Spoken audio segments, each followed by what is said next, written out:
Hello, everyone. It's a privilege being here. And when I think of this topic of Zest for Life, give hope a chance, hope is such a powerful term. When we have hope, our life can dynamically change. So, we can wake up to something, we have something to look forward to. But what do we do if we do not have hope, if we feel hopeless? And I would like to share a very personal example over here.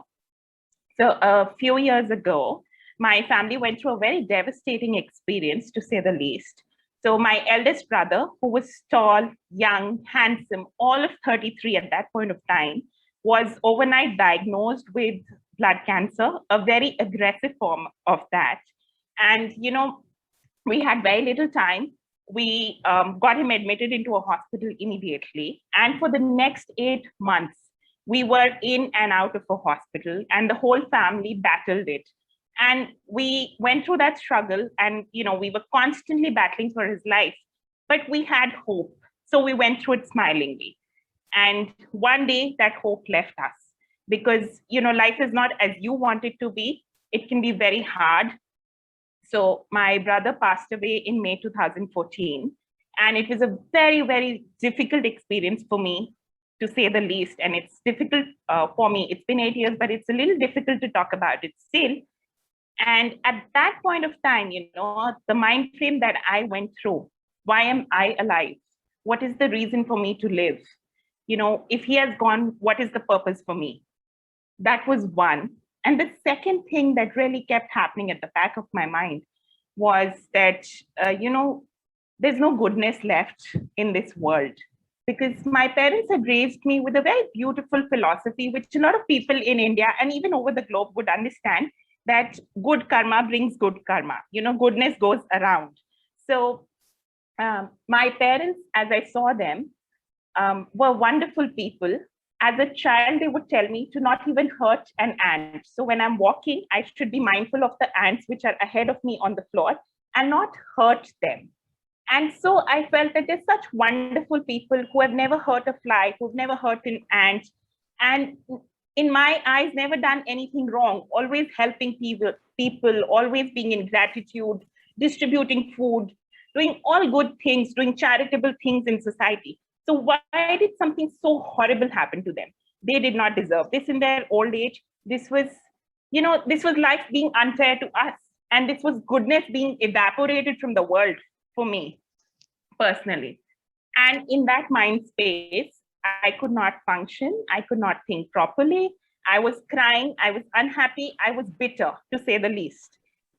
But there's only so much pain that the human body can endure. And after that, change is inevitable.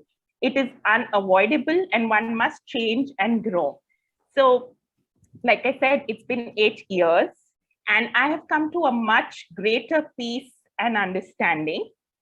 And to me now, in my life, I believe that my brother had a fixed time period on this earth. And with whatever little time he had, he chose to be with our family. And so it was a very blessed period for us to have him in our life. And also, he was a very strong person. So for me to remember him for his strength and to emulate that strength in my life is the best ode that I can offer to my brother. Is the best way to remember him. So, and I also strongly believe that he would have wanted me to be happy. So now I'm at a place where, I'm smiling again. I'm living my life again. I am, sharing this with you all over here. And I'm trying to do whatever best I can in this world. And that's a huge, huge transformation for me. It's a huge change for me. And I believe, like Jeff Kitchewin earlier mentioned, that, even if we are in our deepest, darkest moments, even if we do not know where we are headed, there's something within us that is not broken, that, shines through, that lives on, that flickers. And that, I believe, is the human spirit, the indomitable human spirit, as I would like to put it. And I've seen it across people. It's not only my story of loss, but there's so many people who go through immense trauma and come out of it beautifully, and much stronger people. They're able to live again, love again, laugh again. So a very close friend of mine, she went through a very difficult marriage and a physically abusive marriage, and she had the courage to come out of it. But even after she came out of it, um, she had a lot to cope with. And 2 years after her separation, after being physically abused severely, she was in a cab one day in the beautiful Indian city of Bangalore. She was just driving. There was breeze blowing on her face. And she found herself smiling again, looking up to life again. And it was a revelation for her because she could be happy again and she could be free again. So for me, my personal belief is no matter where you are in life, no matter what your circumstances right now, no matter whether you think you are a failure, whether you think you're down in the dumps, whether you think, you can never recover from this, whether you are going through, whether you are taking drugs, whether you're an alcoholic, whether you're oversleeping, wherever you are in life, you can always survive and thrive. Thrive is important. And what we just need to do is pull through that one moment, one day, and then life takes its own course.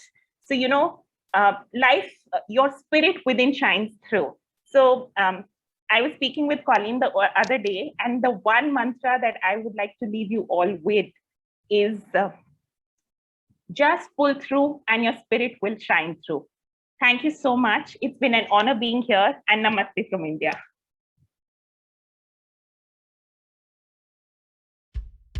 Mediation Steadfast, based in Perth, Western Australia.